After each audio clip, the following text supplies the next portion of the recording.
Legend of Zelda. I can almost play enough Legend of Zelda to be happy with the amount of Legend of Zelda I'm playing. You know, I do almost all of my Lego Star Wars Skywalker Saga Mm-hmm. with the Switch controllers on the little thing that turns Yeah. it into a little handheld controller. Yeah, the little frame. Yeah. Yes, because using the controllers that the Switch comes with on the Switch, it's actually pretty uncomfortable. Yes. That's why I got that thing. This is the part in the middle. So you snap those sides onto this, and then it turns itself into it's an independent controller of its own. So, God damn it. well, the reason I had it to suggest is because I'm about to put this under my laptop and give me a slightly better angle for my camera. So You haven't sent me a link yet. I'm about to. I know. I know. Well, what I was gonna do was pop these off and show you the controller once it's assembled, because it's awesome. Okay. Go. Huh. I'm sitting here trying to figure out why I'm just not seeing anything in the chat. Mm-hmm.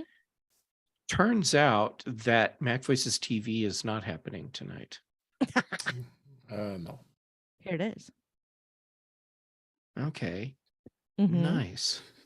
Yeah, it's the GameCube controller, basically. Like they've engineered, and it's Hall effect joysticks. So these are not built of the technology that makes them drift, so there will never be drift. Okay, I was about to ask about drift. Yeah, it's not a thing because they're not doing the same thing that Nintendo does with the controller mechanism, so it's not a thing. Okay, yeah. That's nice. Drift is BS. So is what it is. Yeah, you know, like if wait, what? If I'm doing the thing in Lego Star Wars where you have to have one of the characters just continually shoot the same thing several times, and you start and you get partway through and it's like, God damn it, and you have to move the sight back onto the target and then keep going, and then pretty soon you have to move it again. Yep. So that problem goes away with this.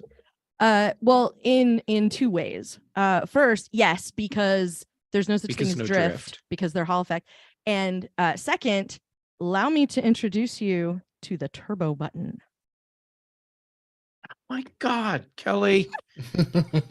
So, Jeff, you said Mac Voices wasn't happening tonight, but I'm about to possibly have some solid evidence that is incorrect.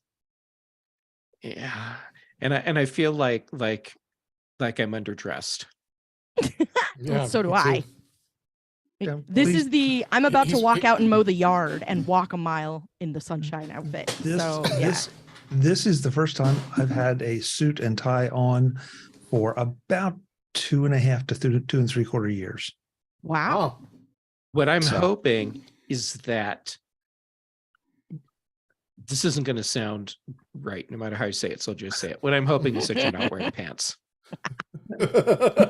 He's wearing shorts. Oh, he's standing up. Right here.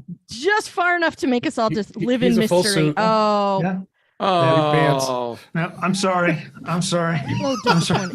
I only showed up wearing half a pair. It's going to be like 80 degrees when I get outside to mow. I got out of the car about 10 minutes ago and was grabbing something to eat, and so here I am. So thank you so much for being. Oh no, I've the traffic was worse than I thought. Top to bottom. You're fine. I made it. Kelly, my inner 12-year-old approves of the price of this controller. I thought it might. David, I put the link in the Zoom chat so you can, if you want to put it in the YouTube chat in case people care what we're talking about. I don't know. Oh, sure. It is the pregame, so I don't know if there's anybody there to pay attention to it or not. But what I'm paying attention to right now, all I can see behind me is that the door is open.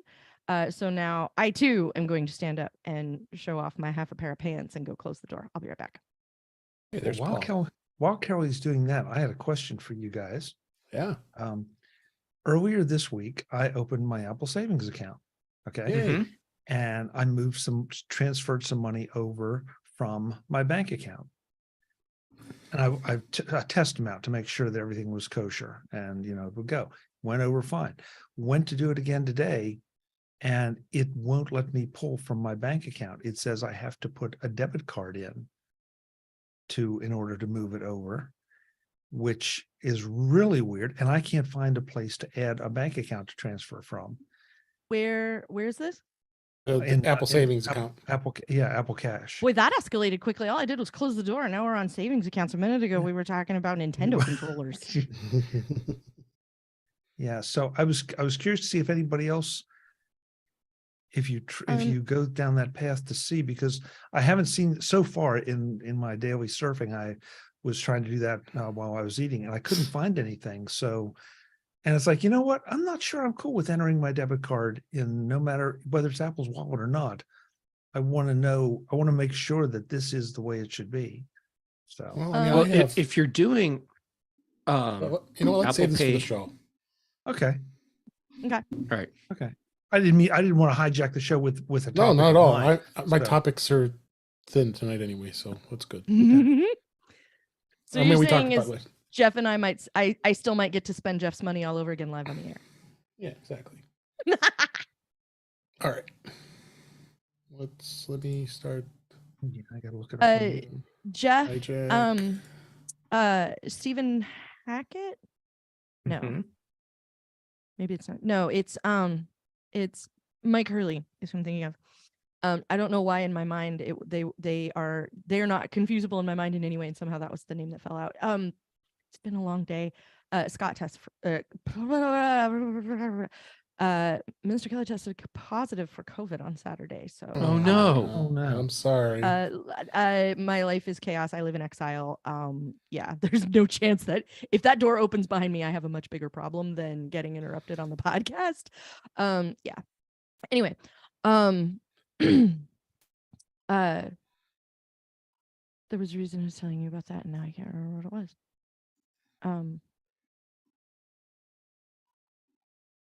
Roy Kent noises. I forget where I was headed. There was something. Oh, no, I don't remember. All right. Are you ready? Ah. Ready as well. David, I need access to the Google Doc. Boy, I'm always bad to make sure you get that right. No, it's because I gave you my actual email address to use for invitations, and that is not the one that I give Google, and so that's why. I should send that Um, going forward. I might Yeah, have but a I'm gonna put it in the Zoom chat. It's open to everybody. Chuck, I might have a solution for you when we get there. Okay. Oh, I know what it was. Jeff, that company makes other awesome controllers. I found that one as a recommendation from Mike Hurley. He had ordered one. I got also like a pre-order one, and now you don't have to wait anywhere near as long as I did for it to ship. And they have other controllers, and they make controllers for other things too. Like you can get a PlayStation controller, Xbox controller, whatever from them. And those are also well reviewed. So it seems like their hardware situation is decent. Interchangeable parts. Oh, Oh, Kelly. Yeah, but guys you're ready? mad in like the best way, and I can live with that. I am. I'm so mad at you in the good way. And there's your show title, David. Let's hit it. I'm so mad in a good way. I can remember that. Mad in a good way. All right, let's get started. Yeah, double checking recording. You guys sound good. I sound good. You sound beautiful. Good. And as long as I don't hit the mic. As my grandpa used to say, you sound luscious. Oh boy. Here we go. In 5. Oh God. You cracked me up. Here we go. I didn't even start. It was so good. Yeah, it was. I just want to point out this was absolutely not my fault this time. No, it wasn't. That's going to be Episode my 2? Halloween. That's gonna Chuck, be my do you want to Halloween drop costume. an underpants bomb on this one? No. But that's going to be my Halloween costume. Luscious. Luscious. Okay. Episode 251. I better make sure of that too. Also, double check what show it is. Yeah, that too. April Right. 26th. Here we go. In 5, 4, 3, 2. Welcome to episode 251 of In Touch with iOS, the show that talks about iPhone, iPad, Apple Watch, Apple TV, and related technologies. I'm your host, Dave Ginsburg, and my guests this week are starting off with Kelly Gomont. So glad to have you back on the show. How you doing, Kelly? I'm very happy to be here, as you could tell, because we all came chuckling right now. Yeah. Pre-show, having a bit of fun, but I'm so glad you're here. And another guest this week, and he just made it, and I really appreciate taking the time here this week, is Chuck Joyner. How you doing, Chuck? I'm luscious, David. I'm luscious. Oh my gosh. Yes, you yeah. are. Can confirm. No, I am great. I'm so glad I was able to make it. Yes, glad you are here, and he's even sporting a suit this week, so he made just for the occasion. And last but certainly not least, Jeff Gammon is here. Thanks for being here, Jeff. How are you doing? I'm doing all right. And after the way everything started pre-show, I'm even more surprised that you invite me back every week. Not at all. It's always a good thing because we always get some great laughs. But yeah, this week we got some new stories. It's been a bit of a thin week of stuff to talk about, but I always manage to come up with some things here, some good news stories. Beta was released this week. We're going to talk a little bit about CarPlay. Chuck's here. He just came back from NAB. I'd like to hear a little bit about what he experienced last week. And we might talk about a few other things that may not be involved with iPhone or iOS, but that's okay. So let's go ahead and get started. The first story I have this week is, I found this to be interesting. Microsoft's Phone Link app now available for iOS, so you can use iMessage from a PC. Microsoft is now rolling out an update to the Phone Link app that now includes iOS support, which it only never did before. It was only Android. And it now allows iPhone owners to connect to their Windows 11 PC and send and receive messages via iMessage, make and receive calls, and see their notifications on their PC or laptop. Microsoft had been previewing this for a while now, and I'm still not sure that Microsoft is ever going to do anything good with this. There's going to be some severe limitations. I'll be honest, because you're going to be very limited to what you can do with iMessage, and it's very clunky, and there's a bunch of workarounds. But why would you even want to do this in the first place, right, Chuck? It's Microsoft. Yeah, well, I mean, the clunky and Microsoft, in the same sentence is not an unusual occurrence. Having said that, at least some, we've talked about this, I think, on all of our shows at one time or another, that, kind of why and how is this being done and how is it being supported officially, unofficially, or sort of somewhere in between. Hey, if it's really important to a PC user, at least this way they can be receiving iMessages. So if they want it bad enough and they want to deal with the restrictions or the limitations, great. It'll be interesting. I think the most interesting thing about this is how long will it last? Yeah, I'd be interested to see how long it will last too, because it just doesn't make any sense that Microsoft's even going to be successful with this. I mean, they're late to the game in the mobile world as it is anyway. And they abandoned Windows Mobile, and then they were pretty much working Android for a long time. But it just interests me. I don't know. What do you think, Kelly? Well, first of all, what color are the bubbles? That's the only thing anybody really cares about. And Probably no one's green. answered it. So if they're green, then officially I'm gonna go out on a really sturdy limb and call it that this isn't news. However, that said, I know a lot of people who find a lot of utility in being able to have text messaging open in a corner of their Mac screen, and have it relay through their phone or whatever, because you can get the green messages even on your computer if your computer is a Mac. And there's a lot of utility in that. It can be really useful. It's a nice way to dash off a quick reply to somebody, you know, if you need to. So if all it is doing is some sort of like magical handoff to be able to make it so that you can see your messages on your computer, like, first of all, I don't know exactly how magical that is. So it should have happened sooner. And the thing I don't know is if you can do this with an Android device on Windows. That would also be, you know, pretty useful, I think. Because like I said, there's a whole lot of opinions about the Mac and its future and all of that, but there's still a whole lot of people that have some kind of computer somewhere in their technological landscape, and those people could really benefit from something like this if they have some sort of mixed environment. So I would like to see it happen for everything, not just iPhones, and not just iPhones on, that are sitting next to a Mac where everything's signed into the same account or whatever. I would like to see it happen in all the places, because that is just a useful thing that honestly, I can't believe hasn't happened sooner.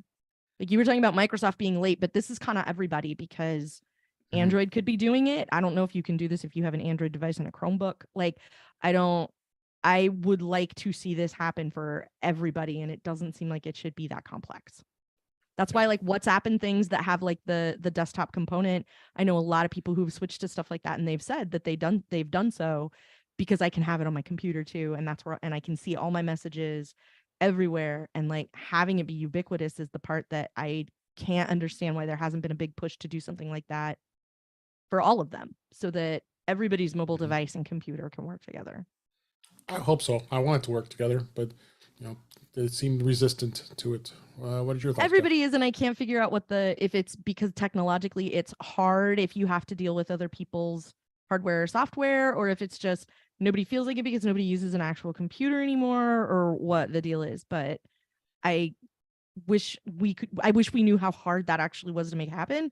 If you know, please contact the show, because I legitimately am curious. I'm not trying to be facetious about this or anything. Like, I really don't know if it's a really complex technical problem, and Apple has solved it with, the same kind of stuff that allows handoff and all of that to work. It would be nice if you could do the same thing with all of your stuff and have all your stuff on all your stuff. Everything else's value prop is exactly that. Like, Dropbox is so you can have all your stuff on all your stuff, and OneDrive is so you can have all your work stuff on all your work stuff, and the list goes on. And that's exactly how it seems like everything should work. And at this point, this is one of those things that when this came up, I'm like, wait a minute, why aren't we doing this already? Why wasn't this a news account from 2013 instead of 2023? What do you think, Jeff? I love this.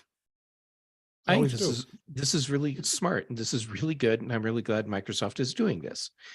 And I think this plays really well into Microsoft's overall strategy, which is to be everywhere all the time. And if you know that you have people in personal settings and business settings that are relying on Apple's iMessage platform, then you need to be there. So it just makes sense that they would do this. As far as why didn't it happen sooner, my guess is that there's a key piece of information that none of us are privy to, and it has something to do with Microsoft waiting for someone at Apple to go, and as soon as they got that subtle little nod, then they're like, okay, let's roll the code.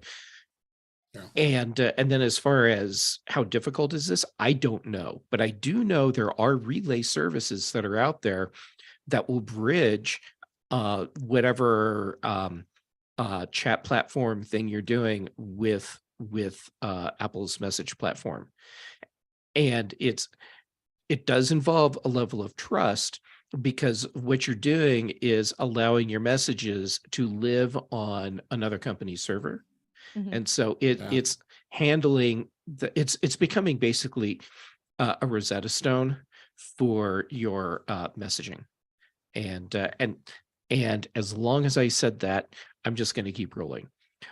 Why don't we have a unified app like we used to, where we can have all of the various chat services that we rely on in a single interface? Do you remember when iChat did that? Holy forking shirt balls. That was awesome. Adium, may it rest in peace. I know. I Oh. really, really miss Adium I miss because Adium too. that was exactly what I'm talking about. Yeah. Oh, I've got another account. Let me just go to Adium and add it, and now I can talk to people. And there it is. And that was it. Yeah. Maybe I'm stepping out of bounds here a little bit. Okay. You probably are, but go ahead. Odds are good. Let's see what happens. Yeah. Well, there are 2 points. First of all, Kelly, what an amazing coincidence when you ask, what color are the bubbles? That was the name of the dancer in Vegas a couple weeks ago. Other than that, okay. So seriously, He's a really good dancer, by the way. He is. He is. Yeah. He was at Magic Gardens here not that long ago. Stole that right out from under me, Jeff. Hey, you just set it up. All I had to do is knock it out of the park. Yeah, that's true. That's true. But no, one thing we haven't talked about though is the differentiator that Apple has in messages from the security standpoint. Right. And so part of me says, okay, Microsoft has figured out a way to do this with or without Apple's help. I don't know. Definitely some limitations, but sort of like the question that was asked to Tim Cook, why should Apple give up what essentially is a competitive advantage, especially since Messages is such a popular platform? And so I don't, would it be nice? Yes, there's no question about it, but I'm not sure that Apple shouldn't be trying to leverage this just as a way to encourage more people to participate, because I can receive text messages, SMS messages just fine with Messages. Chuck. But some of the other platforms, I can't. Chuck, you inspired me to come up with a great idea. Okay. So you're right. Why should Apple give away or give up a competitive advantage that they have? And the answer is they shouldn't. Why not leverage that competitive advantage for other platforms?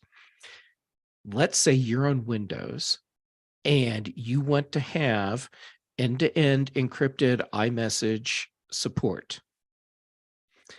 That's part of an iCloud subscription for Windows. Oh. Huh? Okay.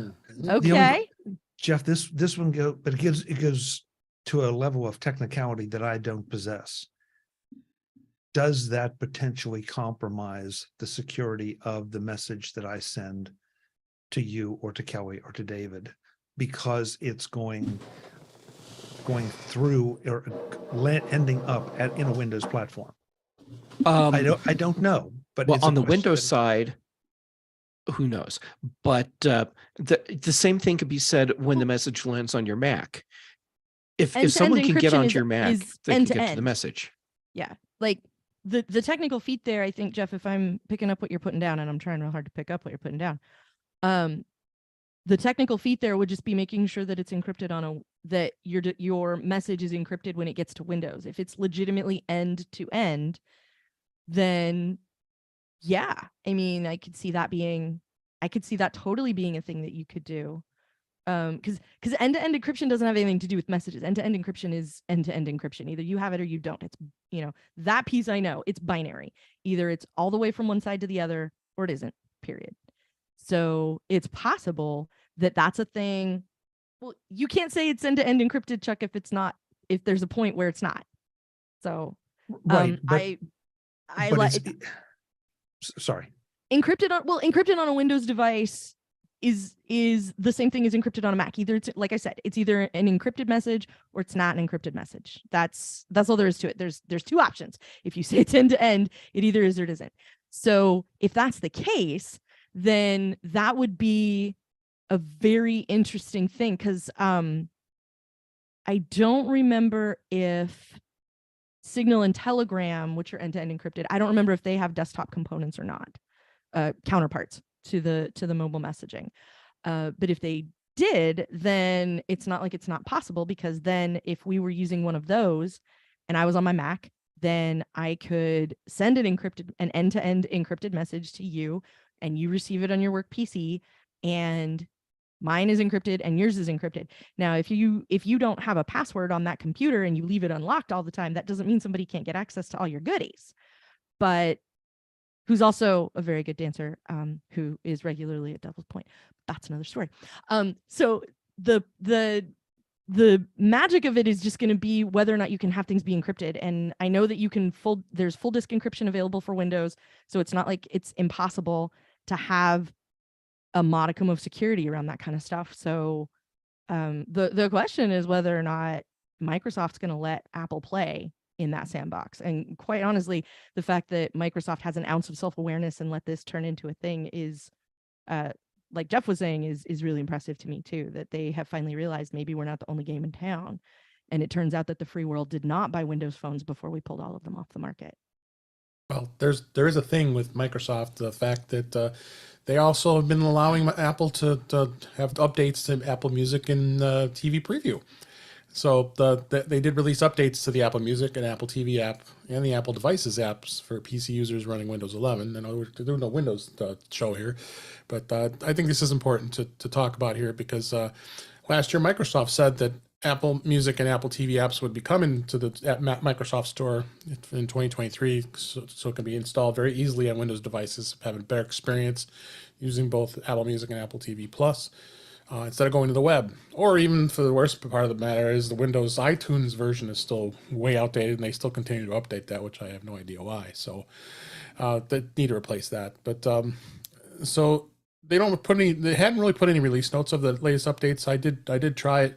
I do run Windows 11 in a virtual machine in parallels and try it, and it seems like relatively solid. I think this update, I tried it and it's solid, but I think it's smart because now Apple's going to get an even bigger audience for both of their media consumption with music and TV. You know, what do you think, Jeff? This is something I think like we're talking about. Microsoft is being smart and getting into this. Yeah, of course it's smart they're getting into this. It goes back to what I said earlier. Microsoft wants to be everywhere. And if you're going to be everywhere, you actually need to proactively go out and make sure that you're in all those places. So, yeah. Yeah, absolutely. Chuck, what do you think?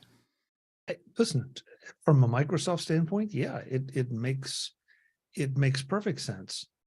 The only thing is that it's a subpar experience. Yeah. And so, you know, and I was looking at some of the limitations, one of which is group chats. And for my money, that's a major limitation.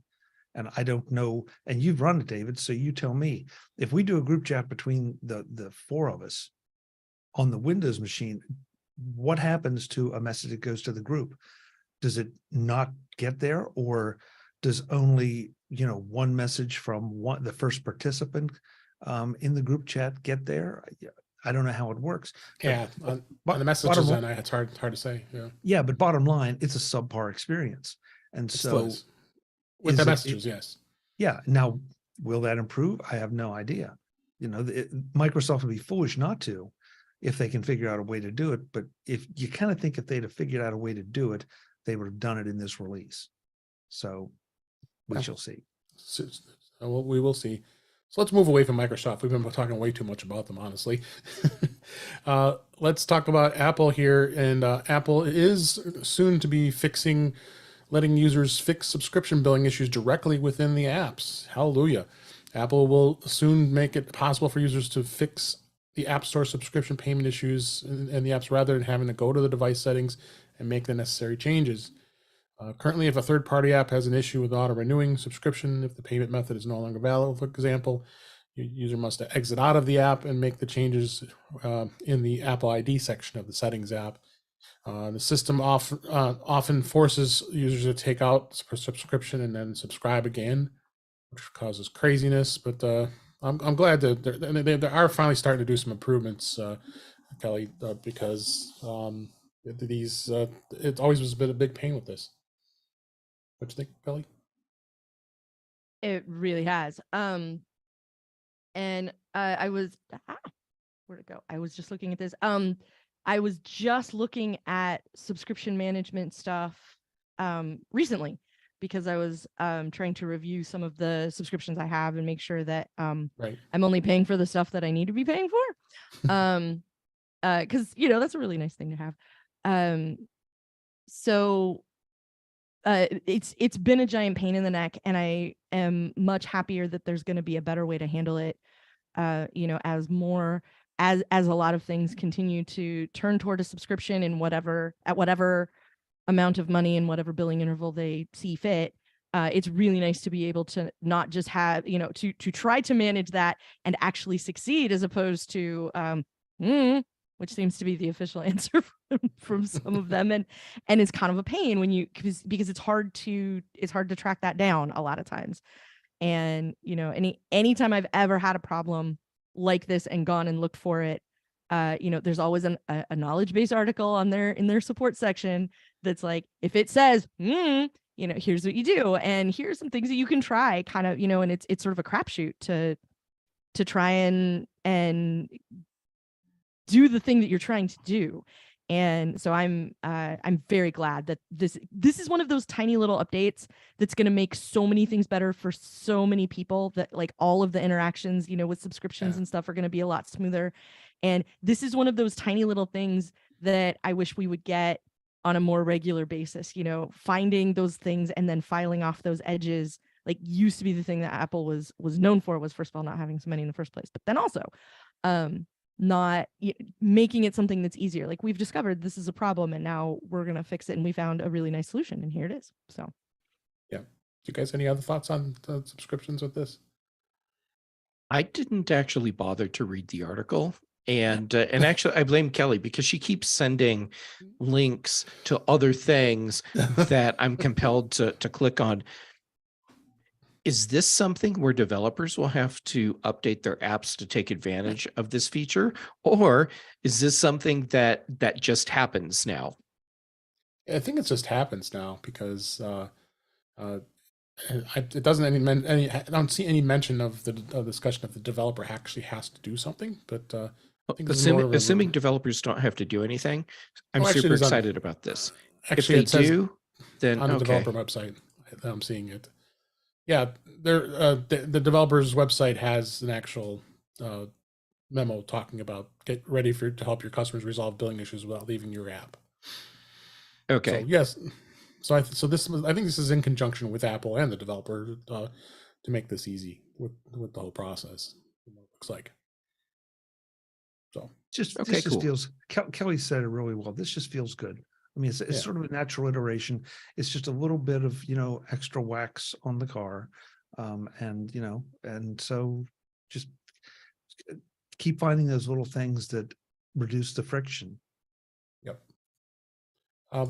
Next story, emergency SOS via satellite saves students trapped in a Utah canyon.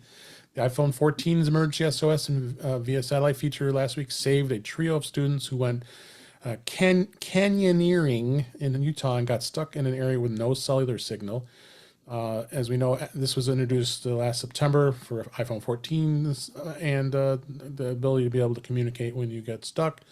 And there's a lot, I won't go through the whole story, but the students had some symptoms of hypothermia, and because of where they were, there was no cellular signal, so they were able to go outside, and about every 20 minutes, the satellite would line up to the location. They were able to text 911.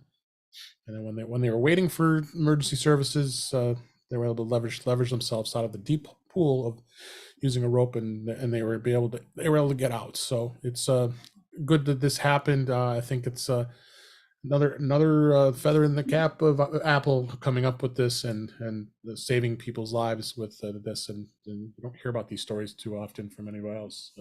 Isn't this a good thing, Chuck? Yeah, well, absolutely. I mean, I could be smart about it and say the lesson is, if you're going to go canyoneering, get yourself an Apple Watch Ultra. But beyond that, I mean, of course it is. It just demonstrates the benefits of an Apple Watch, and especially the Ultra, especially if you're going to engage in these kind of activities, that it's not just hype, it really does work. Yeah, no, it does. And August, they said a helicopter crew from Salt Lake City arrived, as well as paramedics from Arizona, and they were all unharmed when they got there. So nice. Good news for all. Any other comments on that, the rest of you? I'm glad to see it works like it should. It does what it says on the tin. We got in a place where there was no other reception, and we were still able to get help. So, I'm glad to have a report from the field, so to speak, that this is a thing that legitimately works for people, and I'm glad that it was easy to use and that it ended up being helpful. Yeah, absolutely. Next story, iPhone made up nearly half of the refurbished smartphone sales in 2022. Apple sales of refurbished iPhones saw double-digit growth in 2022, further solidifying its dominance in the global market for returned and repackaged smartphones. And this was according to Counterpoint Research. Their refurbished sales grew by 16%. It's a 49% share of the market last year, up from 44% in 2021. So that means they're almost half the market Apple's controlling here. And I've purchased refurbished in the past, and the other good thing is it does depending on who you buy it from, you can still get Apple Care on a lot of these iPhones. It's a win-win for everybody. Jeff, what do you think? This statistic does not surprise me at all. Yeah. The lifespan of an iPhone versus an Android phone is much longer. Therefore, by extension, the refurb market is probably going to be more robust because you will have more phones that are marketable for a longer period of time. So yeah, there you go. If you want to see Android phones have that much of a market share in the refurb market, then someone needs to make something that, well, actually they need to make the iPhone because it's the package deal. It's more than just the hardware. It's how long it's usable and how long you get software updates. Android's usable for 2 years max, if that, 3 years tops. Yeah. Honestly, I was surprised to see the jump. I didn't expect the share to grow like that. Like I expected it was I sort of always ballparked it at about half the refurb market. Just sort of mentally, like, because that's kind of what it seems like when I look at, different articles talking about like refurb phones and stuff. So this, maybe this is attributed to like everything being more expensive and a lot of people couldn't get, I think that were up for that couldn't get a phone last fall, or whatever. So, but also I think part of what contributes to that is the number of them available, and what makes them available is the people who are leasing them and then turn them in after a year. And, there's still a lot of life in an iPhone 13, even right now, and if you go pick up a refurb 13 right now from somebody who got a new 14 in the fall, then, that's still a really good deal. And that's still a phone that's going to have 4 or 5 years worth of mileage on it. So I also like that this is keeping a bunch of stuff from going into landfills and all of that. I'm legally obligated to say stuff like that once every podcast because I live in Portland and we're all hippies, right? So I appreciate that this is another way for those phones to continue to be in service and have a longer usable lifespan. Yep, absolutely. Any other thoughts about that? I'm just going to throw in that if something happens to your phone and you have to get a new phone, and let's say it lost or damaged or, something like that. And especially if you are, on the upgrade cycle or whatever, I'm not going to want to go, even if I'm not going to want a burner phone. I'm going to want an iPhone. If I need a stopgap phone, I'll go to a refurbished phone. It may not be quite as good a camera. It may not be quite as powerful as the current one, but the odds are that, it'll be just fine as a stopgap phone for now. And let's not forget that there are plenty of, the 13 was great until the 14 came out. The 12 was great until the 13 came out. They're great phones, but they're also great cameras.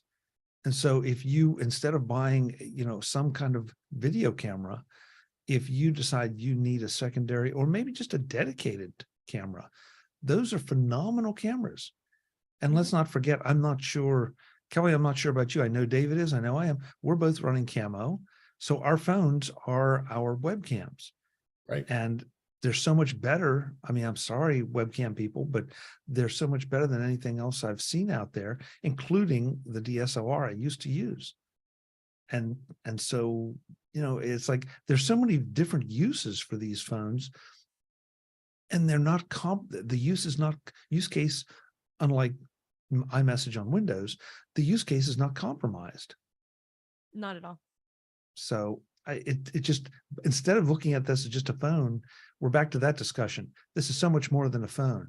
And when you look at these things, it's a refurbished phone. That's the way they categorize the market. But I think there are a lot of devices being bought for a lot of other reasons. They're absolutely not all. 100% of that 50% is absolutely not being used as telephone pocket communicators. That's so not happening. They're becoming video cameras, like alternate takes. Friend of the show, Brittany Smith, I've seen her set up for her YouTube recordings and stuff, and she has this like armada of like iPhone 7s that have no cards in them. They just sit on the Wi-Fi, and she's got, you know, like remote setup and stuff for them to use them exclusively as cameras. I know someone who has like I think it's a 7 or an 8 that's a document scanner. Like I have to scan a lot of documents, and so I have this whole setup, you know, with the tripod and the thing in the place with the little outline, and just, you know, crank them out.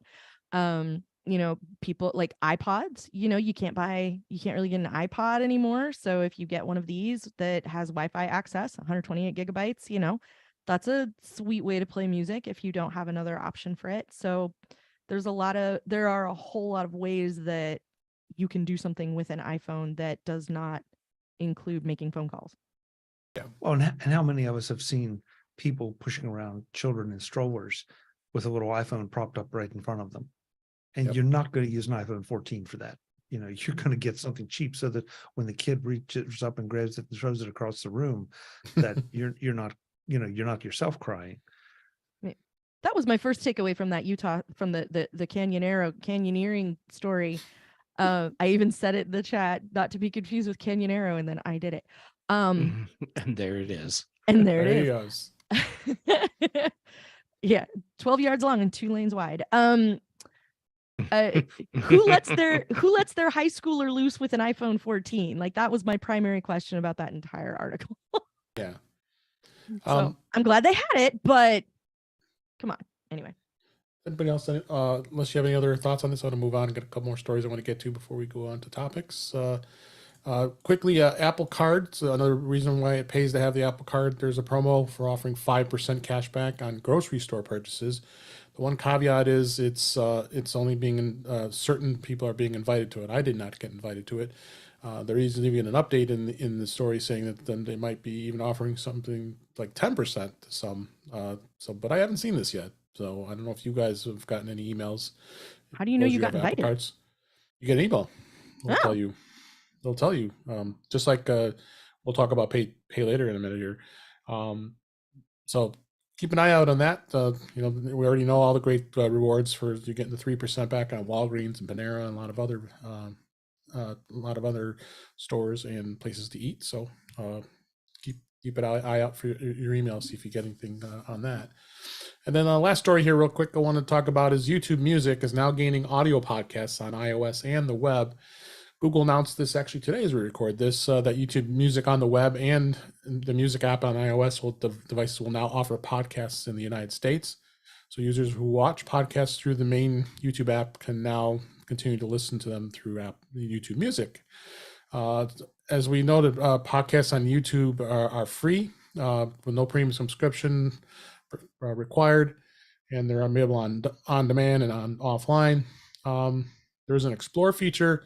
So it looks like Google is looking to expand podcasts in YouTube Music, and who knows what's going to happen to the Google Podcasts app or the Google Podcasts, where you can be listed there and find podcasts. So this is definitely interesting where YouTube is going, Google, with this. Anybody have any comments on that? Yep.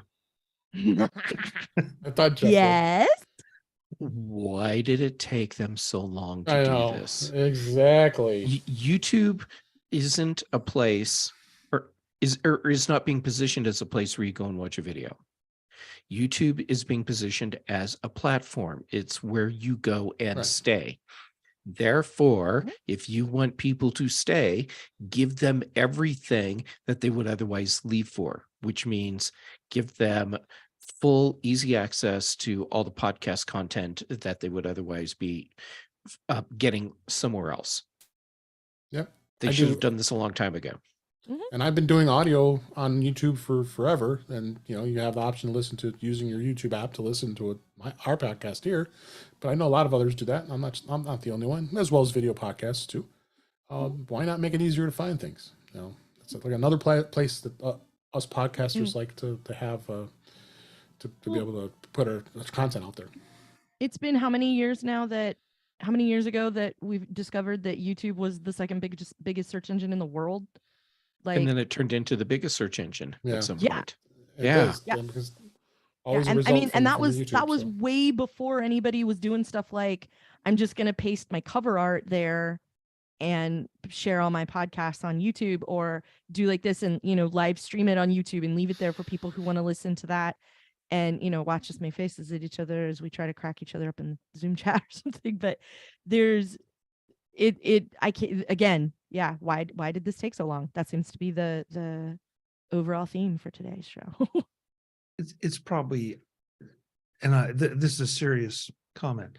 It's probably someone at a high level who just is thinking in a very linear fashion that YouTube is video, and okay, we swung the needle a little bit. Now YouTube may be streaming video from the networks, or streaming video from some of the streaming services with YouTube TV. And they're just getting around to swinging the needle far enough over to say, you know what, maybe we should get into audio too. Now you can come back at me and say, well, what about, you know, the music on YouTube? And you're absolutely right. But podcasts have always been this weird little thing in between that is, folks are just figuring out what exactly they are. In fact, I know one company that claims they are producing a podcast, and it is a video on Vimeo. That's it. That would be the opposite. Yeah, that's not a podcast. That's not a podcast. But Not to, in to any not right, in but to- any definition. Yeah. right, but to their way of thinking, it's, you know, low production, limited audience, very narrow focus, therefore it's a podcast. That is literally not the definition of a podcast. I do not Amen. think it means what you think it means. Yes, Right. exactly. But, you know, at the same time, I kind of take it as a good thing in some ways, because sooner or later somebody's going to say, excuse me, that's not quite right. You know, that's a little video show that you're producing, you know, for a limited audience. But if you really want it to be a podcast, here are the 2 or 3 things that you need to do, and then it can be a real podcast. Yeah, absolutely. All right, let's go into the topics for this week. Beta iOS 16.5 beta 3 was released this week as we record. Not really much to report. Still has basically the same updates that we've been talking about the last few weeks. I've got this feeling this is probably going to be near final unless they have a .6 version for iOS and iPadOS. WatchOS 9.5 is out. That's beta 3, as well as tvOS. A few you do dabble in beta. I just installed it on this iPhone and on the iPad. I haven't really noticed much difference in the last couple betas. Have you seen anything, Jeff? My schedule's been so wonky that I am not kidding you. The new update finished installing as I was connecting into the podcast tonight. So what I can tell you is that my sacrificial iPad was not sacrificed. It appears to be a functional device. That's good. Any other comments on that? I don't know if you're running the beta, Kelly. I'm not at this time. Okay. I usually have something that's running something. Right now I don't have anything that's on beta right now. I haven't updated to the 16.5. I usually, like, my personal interest tails off a lot after we get the e-release, or whatever it's called, the spring release, Right. which in this case is 0.4. So because after that it's just sort of we found something kind of serious, or we've finished some tiny little thing to clear the decks for dub, and so there's usually nothing very exciting that comes out after that e-release, so I don't usually care that much after that. Okay. Till we get the first digit upgrade, for the next one. So Yep. Well, let's hope it'll be out soon here.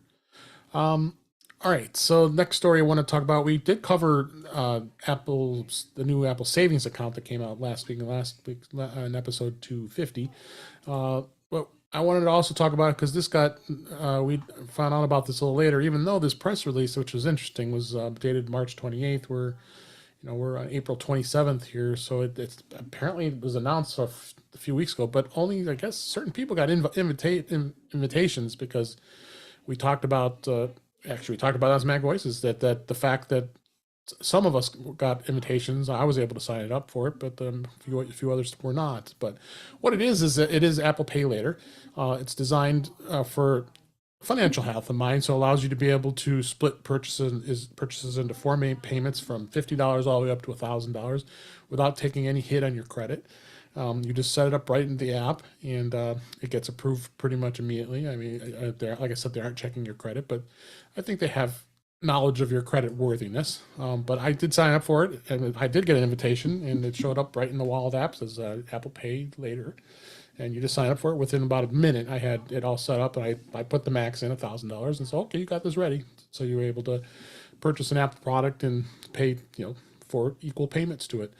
Some people like to do like this instead of applying for a loan or taking a hit on your credit. And some people just like, okay, I don't need this, because I've got an Apple Card as well, which I can do payments, which I've done on many products in the past. I think still have an iPhone I'm paying off. So. It's definitely something that I think Apple's smart in. We also found out that it is set up as a Apple Financial LLC, and it's not completely conjunctured with Goldman Sachs, who backs up the Apple Card. So it's gonna be interesting to see where this goes. Anybody have any comments about that? Apple wants in financial services. They're coming in from a variety of different angles. Absolutely. Yeah. So we've seen a lot of Pay Later. There's the one that starts with a K that you see on everything. That's like, this is $8.99, but you could pay $2 a month for 4 months or whatever with the thing that starts with a K, right? But the thing that wasn't clear to me on this is what you do with it. Like, is it for anything where you use Apple Pay, or is it? And then like once you set it up, is it like I'm gonna go use Apple Pay and buy new stuff from Nomad because they're having a sale right now. And when I go to hit the Apple Pay button, it goes, do you want to pay this all at once, or do you want to break it out? Like the thing I wasn't sure about with this, honestly, was the mechanics of it. Like what can I buy and break out monthly over it, and what the process looks like if you do that. So all they've said now is that it's a thing. And I'm like, okay, tell me about the thing. And like, it's a thing. And that's like all I've gotten so far. It hasn't mentioned, it just says you can purchase. I don't know if you can buy something other than an Apple product. I'm thinking it is an Apple product, but you're right. It's not very clear. Because it doesn't say I like hadn't even for thought Apple about products. that.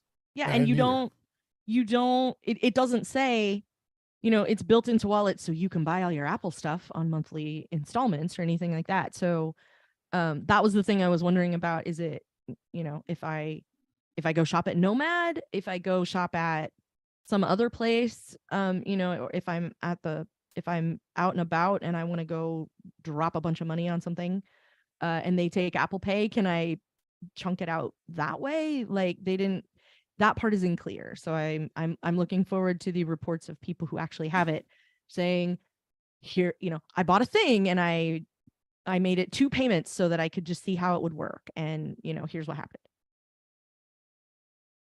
Yep, absolutely. It sounds really weird to go, okay, so it's Apple Pay. Like, can you, it's a thing from Apple so you can buy stuff, but like, what do you do? And like, there's no more information in it than you can buy stuff. All right. We can move on here. We're gonna before I move on, make sure everybody knows that we have do a live chat at youtube.com/intouchwithios. Want to give a shout out to Guy Searle. Get well soon. We miss you, buddy. I know you're having some health issues going on, but we're glad you're here and talking to us, and hopefully we'll have you back on the show soon. Chuck, you brought this up pre-show, and I wanted to actually address it a little bit here. We did talk about the Apple Savings account last week, and it's a great experience. You get 4.15 APY on the interest rate, and but you had a bit of a challenge, you're saying, with bank accounts, right? Yeah. So let me take you through it very quickly, because when it works, it's fine, but I'm not sure what's going on. So I have an Apple Card, right? And I have to pay off my Apple Card, so I have it connected to my bank account. Right. Signed up, obviously I have money going into Apple Cash, and I've just let it accumulate there for a while. So when the savings account came along, it's like, great. So I've put my Apple Cash into the savings account, no problem. But then I wanted to transfer some money from my bank account over. And what happened, I looked at the account number that I would be transferring. Let's see, I'm saying this. Yes, I said that. No, I said it wrong. I wanted to send my Apple Cash to the bank, to my bank account. The bank account number that was listed in Apple Cash was not the same bank account that I used to pay off my Apple Card. In fact, it's a number that I did not recognize at all.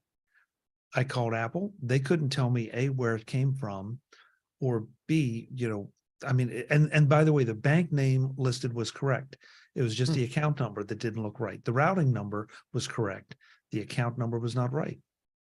I called my bank and they said, not only do you not have an account with that number, you've never had an account with that number. It's like, yeah, well, that's what I thought, but I wanted to check with you guys. So went back to Apple and they said, okay, just delete the account, put your correct bank information in, and then you can transfer back and forth. I did that. And then I took money from my bank account and moved it over to Apple Cash. It moved over fine, just great. So today I went in to move more money from my bank over to Apple Cash, or I'm saying that wrong, to Apple Savings. And I got a note saying, you can't do this. The bank account information is completely gone. And it said, you need to have a debit card to move money over. That makes no sense. Well, I don't know. I mean, so the transfer from the bank back over to the Apple Savings account worked once, but why isn't it working again? And I can't even find the option that was there to add my correct bank account information. So I don't know if any of you have had any experience like this, because I mean, it's not a big deal, and I know that things are new here. So I'm going to give them a call and see what the deal is. But maybe someone here has had some experience. I just checked all my bank accounts, and all the bank accounts are set, and I've tried each one of them, and I was able to transfer there to and from them without a problem. And they don't need. I don't have a debit card, so go ahead, Chad. I'm sorry. Oh, I'm sorry. I have a hypothesis, Chuck.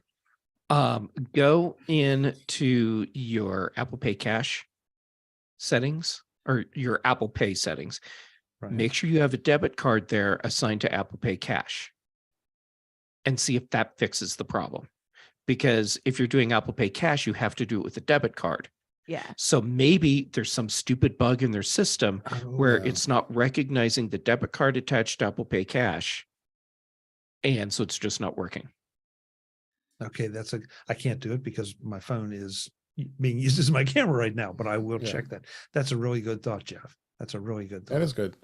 I didn't even think of that. Yeah, because right, you have to have a debit card linked to the cash card, or the savings account. You shouldn't have to. Good point. Yeah, I can't remember. Yeah, I was wondering if maybe the reason that your bank number was funny was because like it was using the debit card, because it's always a fake credit card number when you're right. When you're doing that. So that's what I was wondering, is if maybe it was picking up bad info from that instead somehow. But Kelly, that's an interesting point. But if that were the case, you know what? You may have something there. No, because it was showing. It could still be a bug that it's showing you the wrong information in the wrong spot, because a routing number is different from an account number. And so maybe it was showing, the wrong thing. That was the only thing I was thinking of, is that maybe it's just picking up like the Apple Pay card number when that's not really a card number. You know what I mean? So that was why I was wondering. No, that's a real good thought. I mean, it's a bug, not a feature. Or it's a feature, not a bug. So yeah. It's from a certain point of view.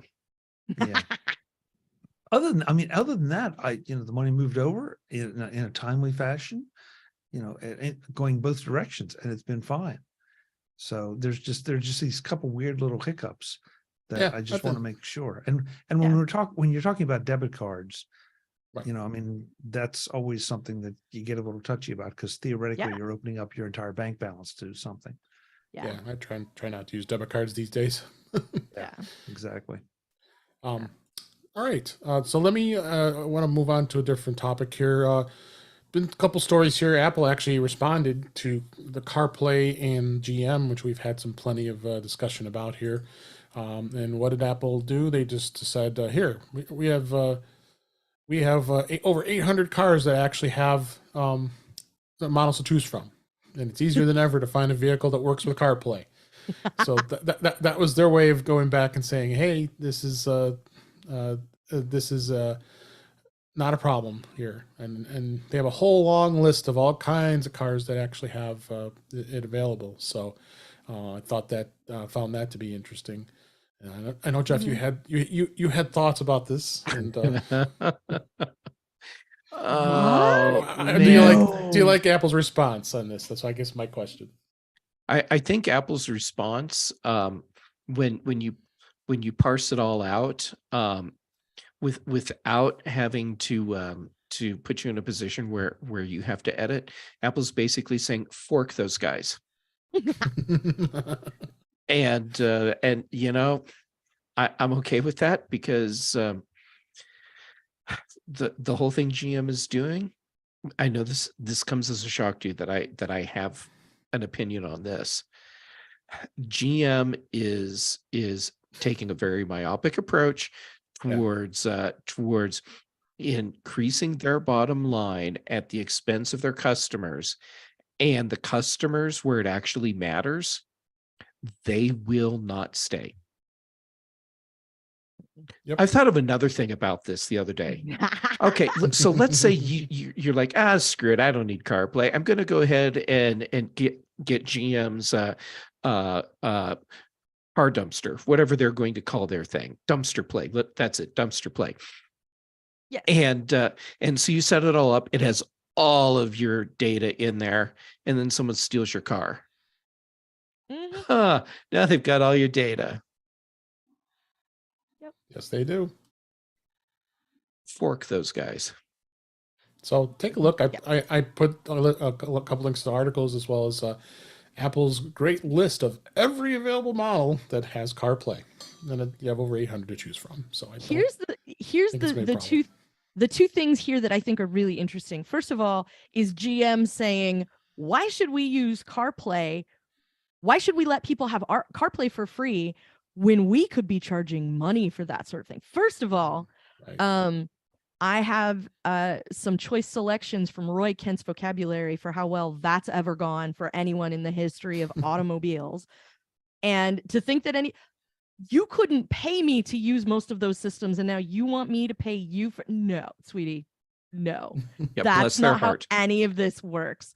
Bless your heart. Lord love you for trying, which is another one I like a lot. And the reason that I'm even more confused by this is because Apple now also does the car key with your phone, where you go up and bonk the thing on the thing and now your car's unlocked. And if you're gonna, I mean, aside from like wireless CarPlay, which is even better, and now not only can you play all the music off your phone and, you know, take a conference call while you're driving to Voodoo Donut or whatever, you can also use it to unlock your car, and that's just going to be even better. And like, I'm certain that there's going to be an Android version of this at some point in the future. Like Google I/O is breathing down our necks, so it's entirely possible we will see something like that this year from them. And so when I can take my phone and unlock my car and make it more fun to drive with my own personal soundtrack. I have several playlists for driving. It depends where I'm driving. It depends if it's sunny or not. It's a whole thing I've completely overthought. You're welcome. This is a huge thing that I cannot believe GM is just forsaking, because they want a tiny bit more money for the car that, you know, like, we think we can monetize people even more. And I know it's a snarky thing to say on the internet, you know, in this economy, but seriously, in this economy, you think you're going to get people to A, buy a new gas-powered automobile, B, not be able to hook their phone up to it, and C, you're then also going to charge them additional money for stuff that they could literally be getting for free from someone else who's also going to give them more features like, oh yeah, and your phone can unlock your car for you. Like what's the next huge press release we're going to see from GM? We've got tires now that are square. I mean, what? The bike with the square tires? Wow. Thump, thump, I'll thump, just thump. stop because I'll take us down another rabbit hole. Yeah, let's not go there. Go ahead, You Chuck. know, this may surprise you. I would be a lot less critical of GM if they said they were going to offer CarPlay and require a subscription to it. But to just say, no, you're going to take what we like and shove it down our throats. No, no. I mean, and again, depending on who you are and what you do, the entertainment system of your vehicle may not be a significant part of your buying decision. I think it is, because I spent a lot of time in the car, and the experience with CarPlay is superior to anything that I've seen. The first time you use a car where you've chosen poorly for that system, it becomes a huge deal. If you are a person who doesn't care now, it's because you never had a car where you connected your phone to Bluetooth and every time you got a new phone, it hated you in a different way. Or you tried to use some other sort of system and it failed you, and you tried to do whatever Ford's nonsense was with BlackBerry that they put in cars for like 20 minutes a few years ago, and like the entire thing was just a dumpster fire. Or security that happened. Like there's security updates that end up, you have to take your car into the dealership, they have to like update the software in your car. Like if you've ever had one of those experiences, then the first thing you are looking at is which trim package gives me CarPlay or gives me Android Auto, which is also not a terrible experience. And you don't have to go through all the gyration of all that stuff. Recently I was on a trip and the car that we rented had CarPlay in it, which means I was renting and I didn't have to do anything. All I did was plug in my phone. Yep. And when I said I needed maps to the place, it was on the screen. She talked to me, and that was it. That was all I had to do. I didn't have to sit there in the parking lot when I picked up the rental car and do the Bluetooth dance and all the things. No, I just plugged in a cable and moved on with my life. And if I'd had a car, if I'd rented, the next income bracket up, I probably could have got a wireless one where I just set my phone down and could do the same thing. But the fact remains, there was nothing, I didn't have to do anything in order to make that work, and it was awesome. Yeah. So all right. I want to hit two pieces here on this. And the first one is, we don't know if GM is going to require a subscription to their own dumpster play. So and I am adopting that, Jeff. I love that. Delightful. Feel free. So, okay. And if they are going to do that, then why wouldn't they offer CarPlay for the same price? And just, other than the fact that Apple might argue with them and want to take 30%. But shift it around and say, let's just assume for a second that dumpster play comes free. And then, Jeff, your point about, somebody steals a car, they've got all your information. How much is my information worth to GM that they would risk alienating people who have the most popular phone out there? Well, from their perspective, they are not alienating.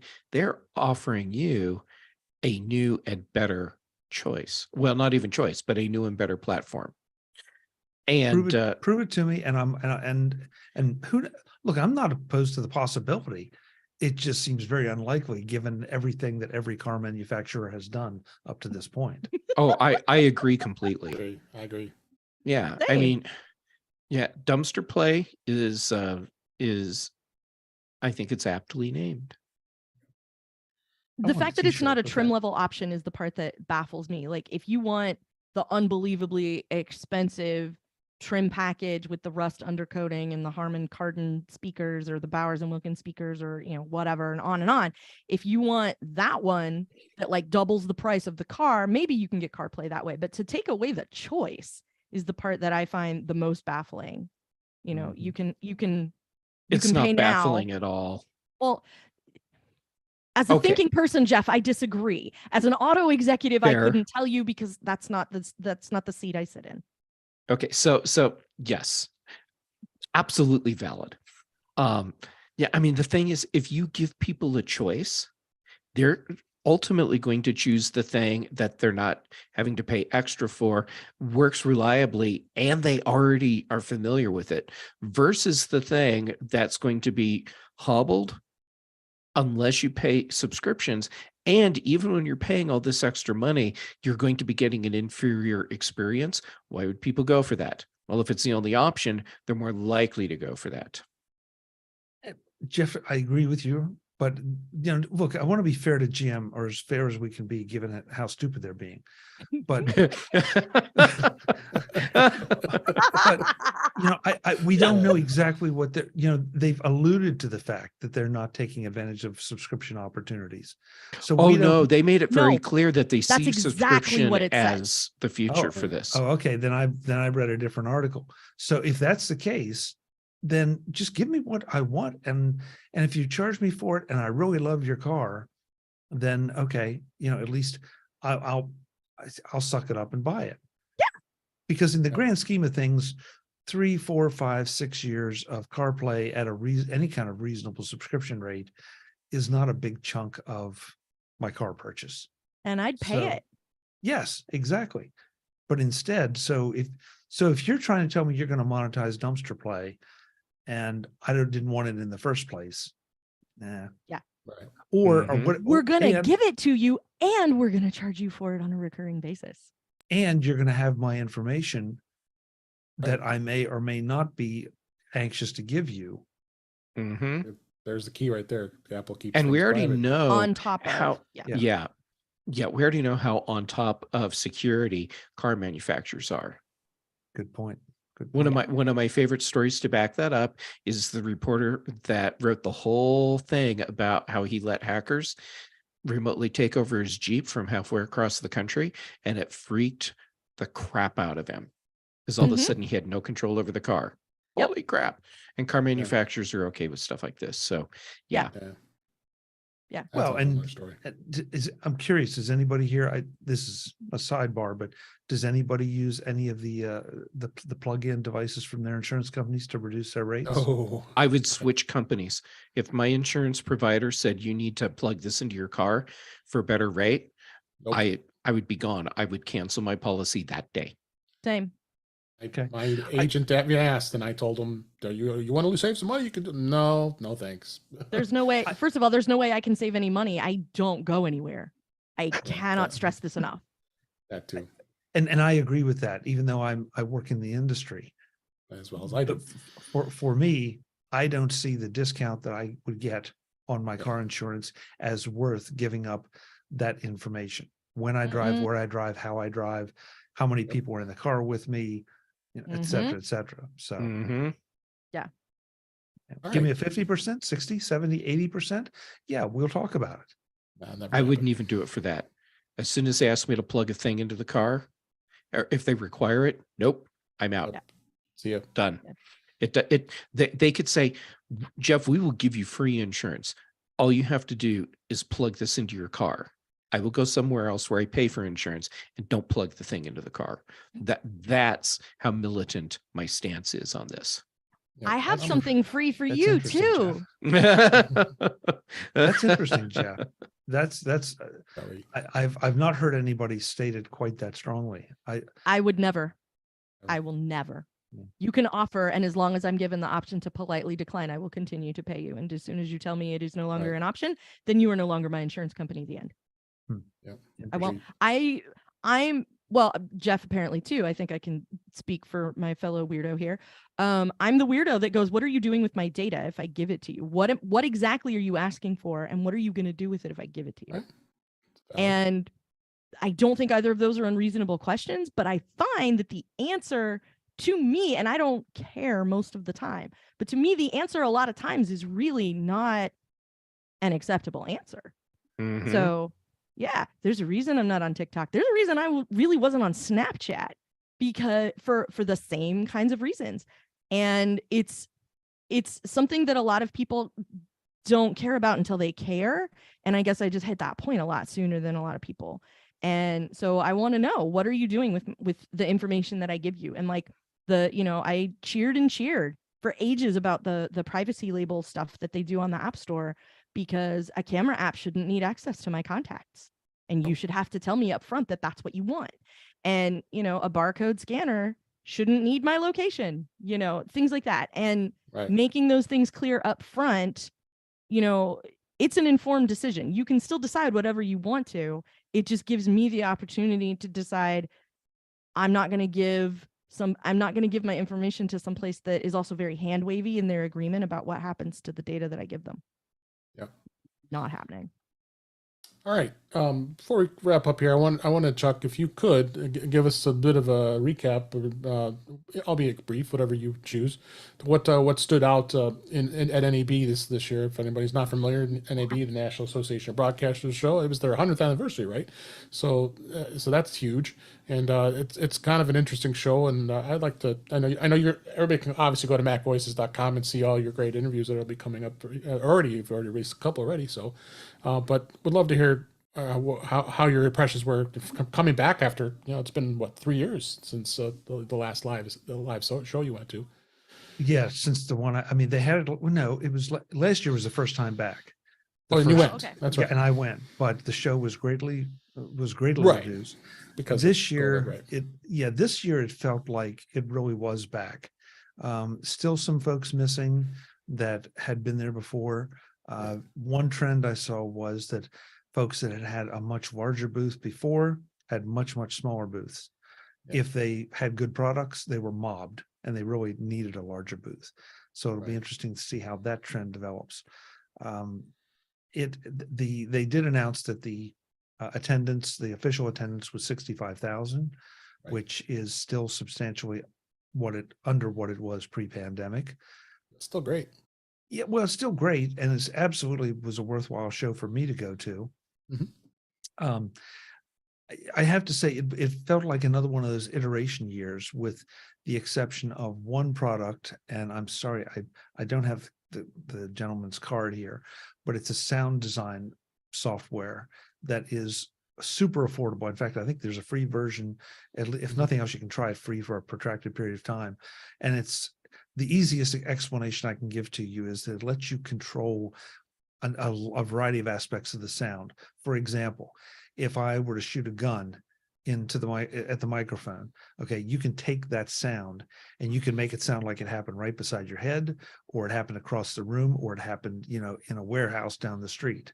Whoa. You can take that same file and apply those modifications to it. And that's just a simple example, but they had it so that you could do all kind of action filmy audio or realistic audio. And so it was a blast to listen to watch and play with it. And I'm anxious to play with it myself. That was probably the coolest thing I saw. A lot of other great products that are just getting a little bit better. Jeff and I have had this conversation. AI editing is not quite there. Transcription editing is very much a thing now, but AI editing is not quite there yet. One company I talked to they take all your back catalog and organize it. Well, they've added AI to it. So now that if David had all of his shows cataloged in this software, he can search for particular comments or whatever, and it will look in there and it will give him not only the clip, but exactly the time code in the clip where that was said. And you can only imagine what that will do for news services and other professional operations. Wow. That they will be able to make much better use of their back catalog. One thing I have to say, since Kelly brought up Roy Kent, David, I'm going to post this.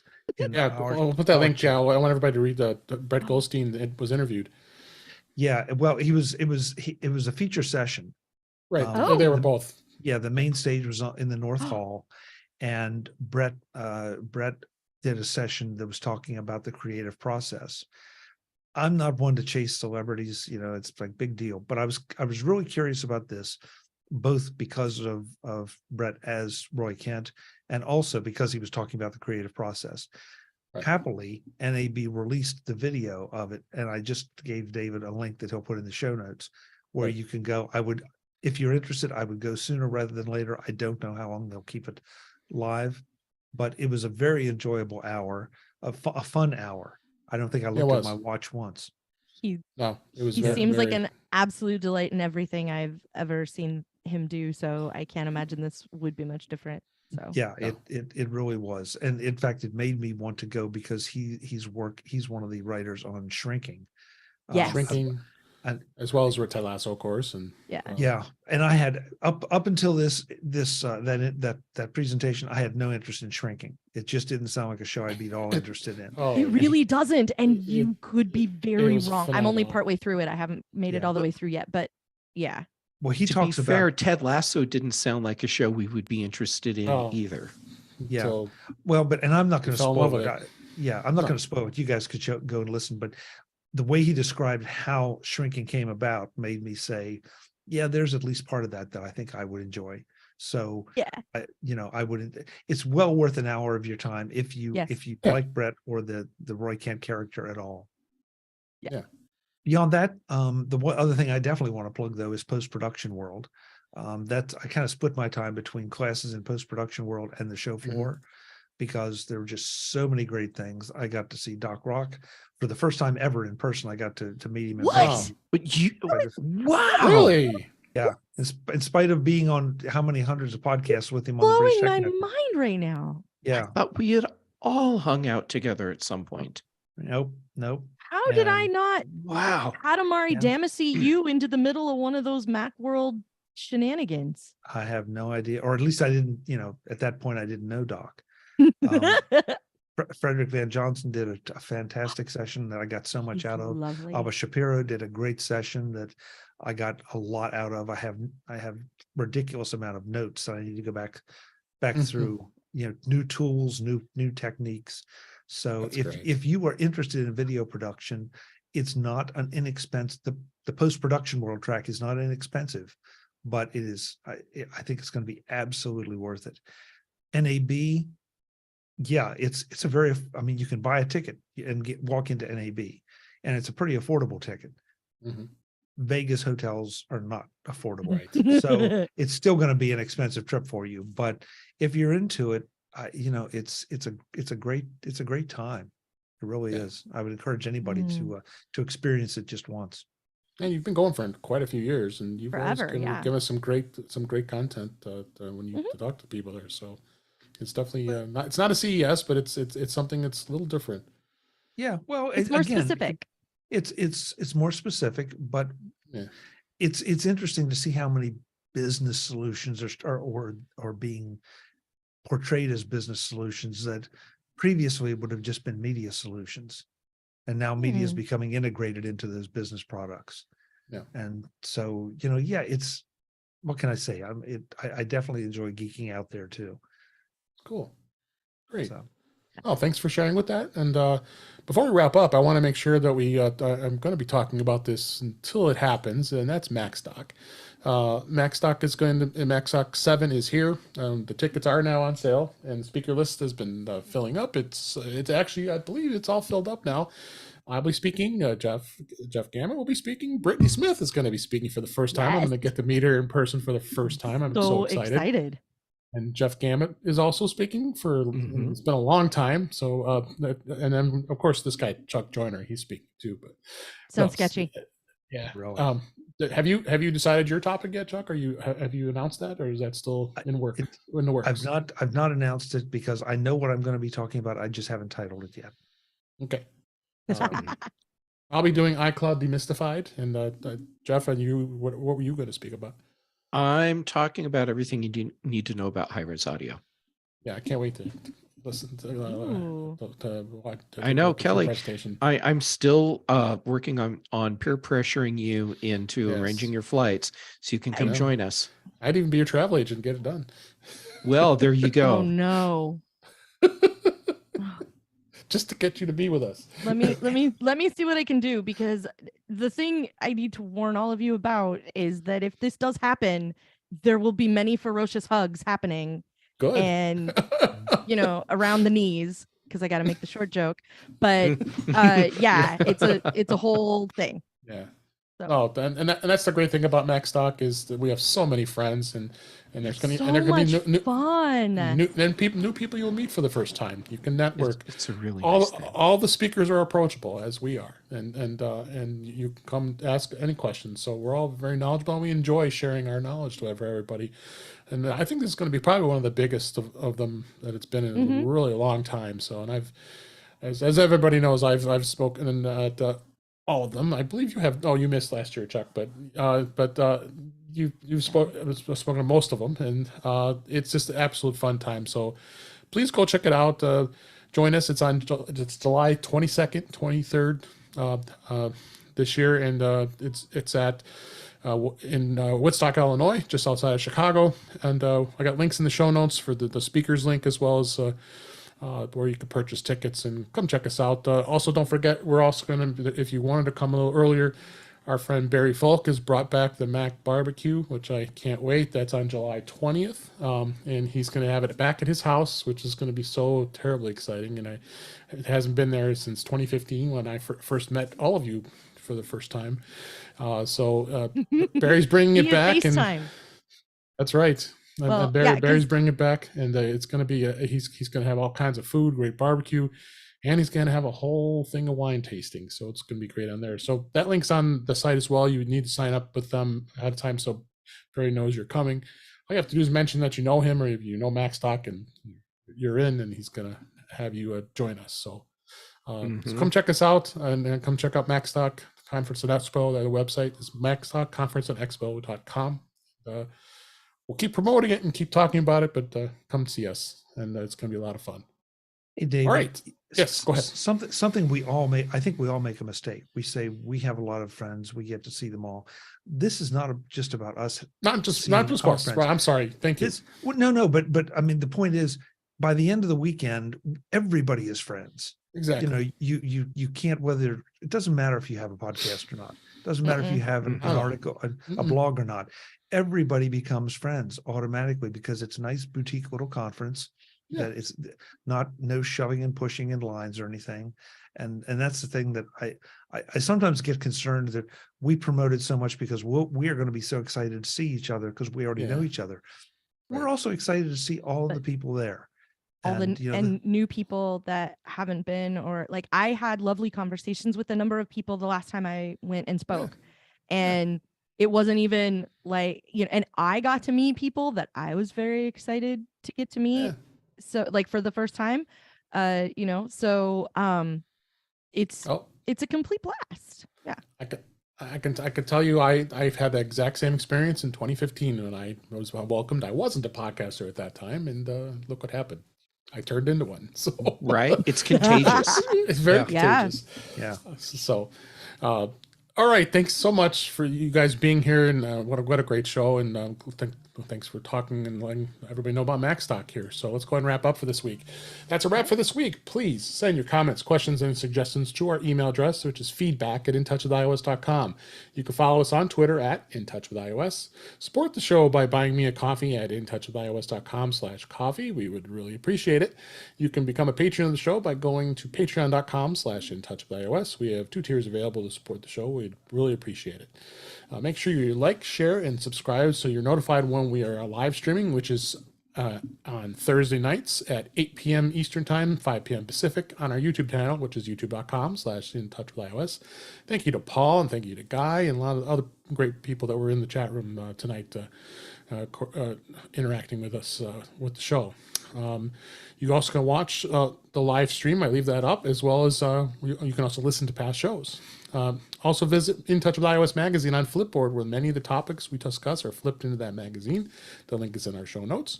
You can subscribe to the show in your favorite podcatcher, including Pocket Casts, Overcast, Apple Podcasts, and many others. But better yet, go to our website at intouchwithios.com, where all the links to all the ways to listen to us are there.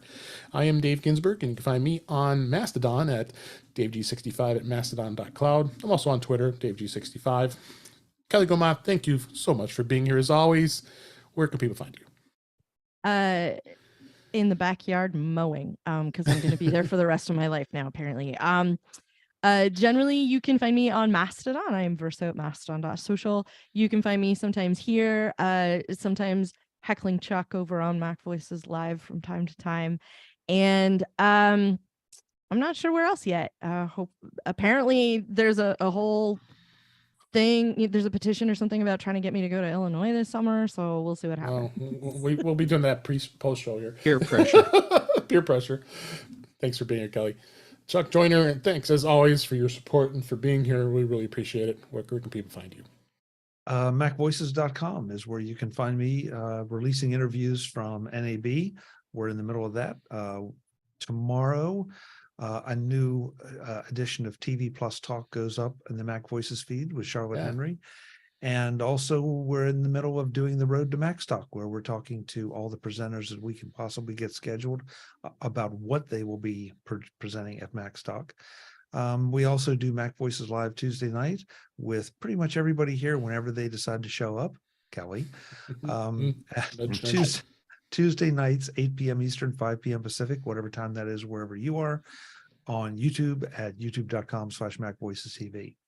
And as far as anything else, you can find me on all the socials as at Chuck Joyner or at Mac Voices. Thank you, Dave. Great. Thank you, Chuck. And last but certainly not least, Jeff Gammon, always a pleasure to have you here. Where can people find you? Well, thanks once again for letting me come back. All right. So on the socials, Jay Gammett on Instagram and Mastodon. And then for shows, Chuck keeps letting me come back on Mac Voices Live on Tuesdays, so you can find me there. Then on Thursdays earlier in the day, I'm your interim host on The Big Show on the British Tech Network. Then Dave keeps letting me back here on Thursday nights. And then on Friday mornings, it's back to the British Tech Network to be your interim host for the Mac Show. And then Brian Chaffin and I record the Context Machine. Also, time is such a weird, nonlinear, wibbly wobbly, timey-wimey thing right now that I honestly can't tell you if it was this week's episode or last week's episode of Charlotte Henry Show, The Edition, that I was on, and we talked about our favorite streaming shows. It was last week's, Jeff. It was last week's. Thank you, Chuck. And it was very good too. It was a lot of fun. She has a great show. Yeah. All right. Thank you, Jeff. Thank Jeff, and thank all of you for listening. We really appreciate it. I hope you enjoyed this show, and we'll come back and talk to you again soon. Thank you very much. I see Webb in the chat. Hey, Webb, how are you? Hi, Webb. Yeah. Oh, hi, Webb. Right, Chuck, watch that video. Okay. Well, gosh. Okay, I missed this one. Kelly, I love that you were in the car when at Macworld for the Okay, now to be fair, that was kind of my fault because he went, "Is that Jeff Gammett?" And I said yes. And he said, "Hang on," and he started rolling down the window. And he yells out, and I waved back and I said, "I know." And there was a group of people with me, and Chuck, I really thought you were there. Someone in the group was like, what was that? And I'm like, "Oh, that happens to me all the time." Macworld, I don't know. It's Macworld, baby. And we just kept going on our way. Well, that kind of thing gets said to you all the time, Jeff. So maybe I was there, and it's just like, yeah, true. Just another one, you know. But was it by a 6.5 foot tall Hawaiian dude leaning out the back of a moving vehicle? That's slightly more unusual. Well, maybe so, but you know, Jeff has diversity and taste. Yeah. You talk about this YouTube video you put in our private chat? No. No. Okay, so I'm sorry. I missed Dave, that. The part that you missed is that I thought Chuck was with me when you're at Macworld. When it's the evening, we're walking from location to location. Car goes driving by. Doc Rock hangs out the window and yells, "Gammett, I want to have your baby." And I yell back, "I know." And okay. Yeah. And I thought Chuck was there for that, but he wasn't. I got it. But Kelly was. She was in the car. I didn't know that until just now. Confirming the sighting when he asked if it was you. Oh my gosh. So Chuck, I put the YouTube video in there for you because that's where Tits McGee comes from. So okay. It's just a funny name, and I loved how she handled it in movie. Anchorman. So it it's just filed away in my brain. So. I've never seen Anchorman, so that's why the reference. Oh my God, you have to see that. It's so funny. I know. It's really. I won't put it in the We're the Millers category of like it's a way better movie than it gets credit for, but it's a pretty good movie. It's very funny. It's not very high minded. You don't have to pay real close attention to make sure you're catching all the stuff. It's just kind of fun. So, yeah. The guy just said, "Hold on, I thought you were wanting to have my baby." That's a different podcast, guy. Simmer down. Yeah. Save it for after dark. No, Well, this is it's okay. You can have my baby too. There's plenty to go around. Hey, I'm going to take us back for a second to the plug-in device from the not to that one, to the insurance. Speaking of wanting to have my baby, let's talk about the plug-in device. Yeah. We're in After Dark now, right? Just making sure. If we weren't, we are now. Yeah. Oh my God. So anyway, plug-in device. Yes. At dinner last night, this topic came up. And one of the attendees was saying she had tried it, and they came back. They said they were going to give her recommendations on her driving. Mm-hmm. Oh, God. One of the I don't know. This gets better. One of the recommendations was that she should not drive during the busiest hours of the morning and afternoon, because there are more vehicles on the road, and therefore she's more likely to be in an accident. How did they expect her to get to her job so she can pay for her insurance? Exactly. It's like, did they farm out the recommendations to Chat GPT or something? No, I mean, Kelly, this, it sounded like something that was put together by engineers and underwriters, and with no consideration for the real world situations. Oh my God, it was Randall. This job would be great if it won for the customers. To some degree, Kelly, but and of course that right away that just killed the credibility of the thing. Well, yeah, it's like, what do you mean, that I shouldn't be driving between like 7:30 and 9 in the morning? Of course, if I could avoid it, I would. I wouldn't be doing it if I didn't have to. Yeah, exactly. Yeah. So it's dumb. Well, the interpretation part, I mean, look, statistically, that's a completely valid observation. Realistically, but using that as stupid. a suggestion to somebody, that's just dumb. Yeah. And so it just goes to show you. So, and sort of to Jeff's point about the way that the car companies have not respected security and privacy up to this point.